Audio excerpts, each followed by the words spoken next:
हमारे लिए ये भी गर्व की बात है कि हमारे यहाँ विप्रो का जो हाइड्रो प्लांट लगा है, जैसा मैं कह रहा था, उत्तर भारत में ये कंपनी का पहला प्लांट है। इस हाइड्रो प्लांट के जरिए विप्रो प्रदेश की प्रगति और प्रदेशवासियों के लिए रोजगार के अवसर सृजन करने का काम तो करेगी, लेकिन विभिन्न उद्योगों में हाइड्रोलिक की मांग तेजी से बढ़ रही है। ऐसे में हमें उम्मीद कर सकते हैं कि आने वाले समय में इस संयंत्र का विस्तार भी आपको करना पड़ेगा। एक कॉर्पोरेट समूह के रूप में विप्रो की देश और दुनिया में प्रतिष्ठा है। आजादी से पहले 1945 में आपका सफर शुरू हुआ था और आज आईटी इंजीनियरिंग, एफएमसीजी क्षेत्र में विप्रो एक मजबूत कंपनियों में शुमार होती है। इसका पूरा श्रेय अजीम प्रेमजी जी को जाता है। आप देश के जाने माने उद्योगपति तो हैं ही, साथ में आप दानदाता भी बड़े हैं। समाज सेवियों में भी आपका नाम है और समाज सेवी जहां आवश्यकता होती है और आपको लगता है कि ये क्षेत्र कमजोर है, हमेशा आपने उस क्षेत्र में समाज सेवा करने का काम किया है। आपको विरासत में वनस्पति तेल का कारोबार मिला था, लेकिन आपने अपनी दूरदर्शिता और कारोबारी समझ की बदौलत वेस्टर्न इंडिया वेजिटेबल प्रोडक्ट को विप्रो जैसा प्रतिष्ठित ब्रांड भी आपने बना दिया। ये बहुत बड़ी बात होती है। अजीम प्रेमजी साहब ने विप्रो का 53 साल तक नेतृत्व किया, तभी विप्रो आज इस मुकाम पर पहुंची है। और मेरे को जब निमंत्रण देने के लिए गए थे तो उन्होंने कहा कि अजीम प्रेम जी आएंगे, लेकिन वो आप कार्यक्रम में आओगे तो वो आएंगे। मैंने कहा निश्चित रूप से मैं कार्यक्रम में आऊंगा। आप प्रेम जी को बता देना कि वो अपना टिकट करा लें और निश्चित रूप से आए। मैं सारे काम छोड़ करके आपके कार्यक्रम में आऊंगा, ये मैंने कहा, क्योंकि मुझे पता है इस कंपनी के माध्यम से राजस्थान में और भी कार्य होने वाले हैं। और अजीम प्रेम जी का जो प्रेम है राजस्थान के प्रति, वो मुझे दिख रहा है। और इनका जो संदेश था वो भी मुझे देखने को मिला। मैं कह सकता हूं कि आने वाले समय में ये फाउंडेशन गरीब कल्याण के लिए भी सराहनीय कार्य करेगा।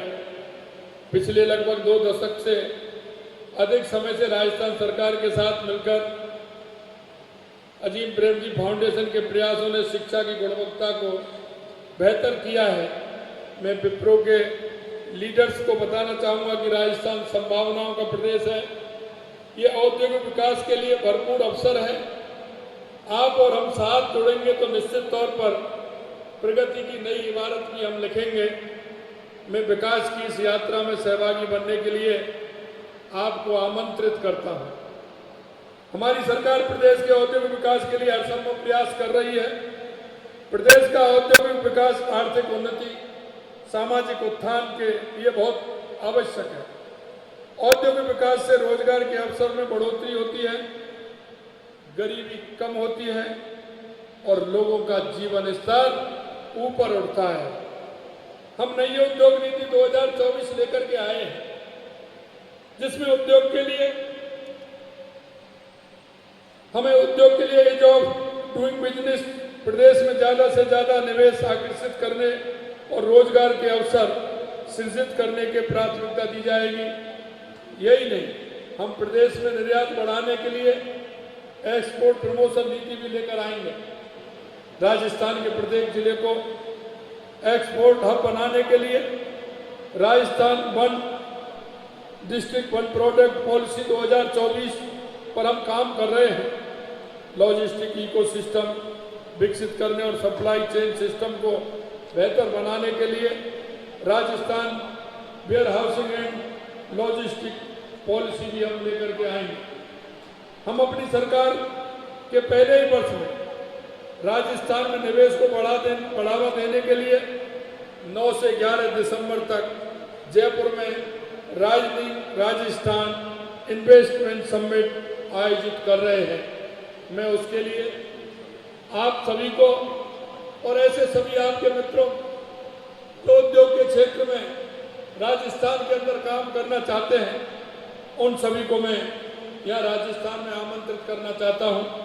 यही क्योंकि आपने देखा है हमारे प्रदेश में उद्योग इकाई को बिजली की कोई कमी नहीं हो सके, इसके लिए हमने बिजली के क्षेत्र में 2,24,000 करोड़ के निवेश समझौते किए हैं और इन निवेशों से राजस्थान ऊर्जा में आत्मनिर्भर बनेगा। उद्योगों की उनकी मांग के अनुरूप पर्याप्त बिजली भी मिलेगी और मैं ये विश्वास दिलाता हूँ पर्याप्त पानी भी मिलेगा और पर्याप्त जमीन भी आपको मिलेगी। और सरकार की तरफ से आपको लोग कहते आए हैं लेकिन किया नहीं, लेकिन हम आपको विश्वास दिलाते हैं हमारा काम सिंगल विंडो के आधार पर होगा। और हमने पहले से ही सुनिश्चित किया है कि हम राजस्थान के अंदर 5-6 क्षेत्र हमने चिन्हित किए हैं और जहाँ जैसी आवश्यकता होगी उन क्षेत्रों को आगे बढ़ाते हुए हम पहले से ही ये निर्धारित कर रहे हैं कि कौन सा क्षेत्र किस बिजनेस के लिए, किस प्लांट के लिए ठीक रहेगा, उनको हमें सुनिश्चित भी किया है और उसको हम पोर्टल पर डालते हुए आपका जो सुझाव होगा उसको भी लेंगे। राजस्थान आधारभूत ढांचे के स्तर पर अग्रणी राज्यों में शुमार हो गया। आपने देखा होगा दिल्ली मुंबई एक्सप्रेस वे राजस्थान से होकर गुजरने से दिल्ली एनसीआर और मुंबई जैसे बड़े बाजारों से प्रदेश की कनेक्टिविटी सुगम हुई है। हम राज्य में सड़कों के निर्माण और सुधार पर विशेष ध्यान दे रहे हैं। हम 5 साल में 53,000 किलोमीटर लंबा सड़क नेटवर्क बना रहे हैं और प्रदेश में पहली बार 2,750 किलोमीटर से अधिक लंबाई के 9 ग्रीन फील्ड एक्सप्रेस वे विकसित कर रहे हैं। राजस्थान से होकर गुजरने वाला western dedicated freight corridor भी पूरी तरह से शुरू होने से उद्योग को नई रफ्तार मिलेगी। उद्योग की स्थापना के लिए एक जरूरत कुशल मानव संसाधन की होती है। हम प्रदेश के युवाओं के कौशल संवर्धन के लिए स्टेट स्किल पॉलिसी भी ला रहे हैं। हम वर्तमान में प्रचलित पाठ्यक्रमों को रोजगार उन्मुख बनाएंगे और 2 साल में 1.5 लाख से अधिक युवाओं को ट्रेनिंग देने का काम भी हम करेंगे। हम 1,000 करोड़ रुपए की लागत से अटल इनोवेशन स्टूडियो और एक्सीलेटर की स्थापना भी हम करेंगे। हम तकनीकी क्षेत्र में शिक्षा को बढ़ावा देने के लिए 2 साल में 20 नए ITI और 10 पॉलिटेक्निक महाविद्यालय भी खोलने वाले हैं। हम ये सुनिश्चित करने के लिए काम कर रहे हैं कि विकास का लाभ राजस्थान के हर कोने तक पहुंचे, राजस्थान के प्रत्येक गरीब नागरिक के जीवन पर एक सकारात्मक प्रभाव भी हो। हमारा प्रयास है कि राजस्थान विभिन्न कंपनियों के लिए निवेश की पसंदीदा जगह बनकर उभरे और राजस्थान में कारोबार के लिए अनुकूल प्रतिस्पर्धा का माहौल बने। इस मौके पर मैं आप सभी को एक बार फिर राजस्थान की विकास यात्रा में साथ जुड़ने के लिए आप सभी को मैं आमंत्रित करता हूं और एक आपको मैं धन्यवाद भी देना चाहता हूं। आपने कहा कि हमारे यहाँ 35% हमारी बहनें इस प्लांट के अंदर काम करती हैं। निश्चित रूप से एक अच्छी बात है, आपने एक अच्छी शुरुआत की है, उसके लिए भी मैं आप सभी को बहुत बहुत धन्यवाद देना चाहता हूं, क्योंकि हमारे राज्य का विकास, हमारे देश का विकास युवा, महिला, किसान, मजदूर इन पर आधारित होता है और इन पर अगर आधारित होता है तो इनको मजबूत बनाने का काम हम सभी को करना है। मैं आपसे इतना ही कहना चाहता हूं, देश के यशस्वी प्रधानमंत्री नरेंद्र मोदी जी, आपने देखा होगा 2014 के बाद देश के अंदर जो परिवर्तन हुआ है, चाहे वो हमारी गरीब कल्याण की योजनाएं हो, चाहे हमारे विकास की योजनाएं हो, या हमारा आतंकवाद नक्सलवाद से मुक्ति हो, या दुनिया में बढ़ता हुआ भारत का गौरव हो, ये 2014 के बाद देश के यशस्वी प्रधानमंत्री नरेंद्र मोदी जी के नेतृत्व में आप देख रहे हैं। और मैं हमेशा कहता हूं कि विकास के लिए और विकास को आगे बढ़ाने के लिए हमें एक टास्क लेना पड़ता है।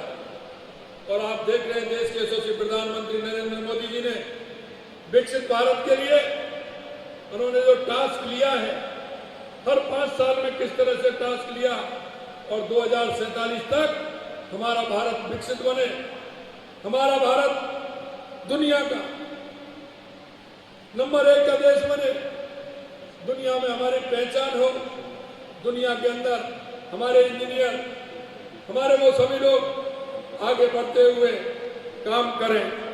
मैं आज इसी आशा और विश्वास के साथ आपने जिन इरादों से जिस राजस्थान के युवाओं को आगे बढ़ाने के लिए हम सब ने जिस तरह की काम किया है और आपने जो सोचा है, निश्चित रूप से आप इस क्षेत्र में और आगे बढ़ें।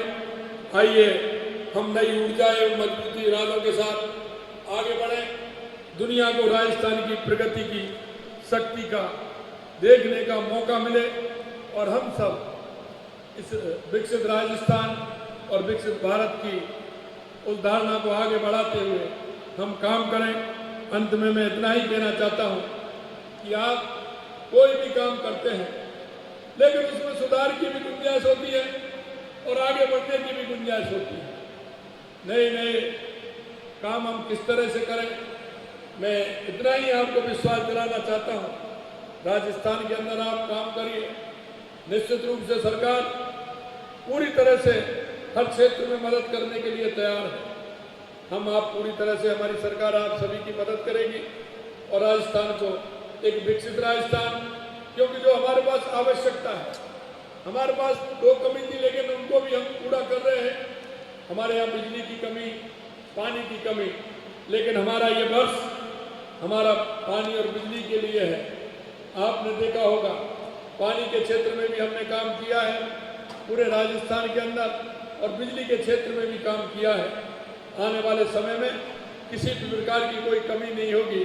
मैं पुनः आप सभी को आमंत्रित करता हूं राइजिंग राजस्थान की जो आगे दिसंबर में होने वाला है, उसके लिए पुनः आप सभी को आमंत्रित करना चाहता हूं। आप सभी ने बुलाया, मान सम्मान दिया और इसका आज एक जयपुर के अंदर एक अच्छा कार्यक्रम हुआ, उद्घाटन हुआ।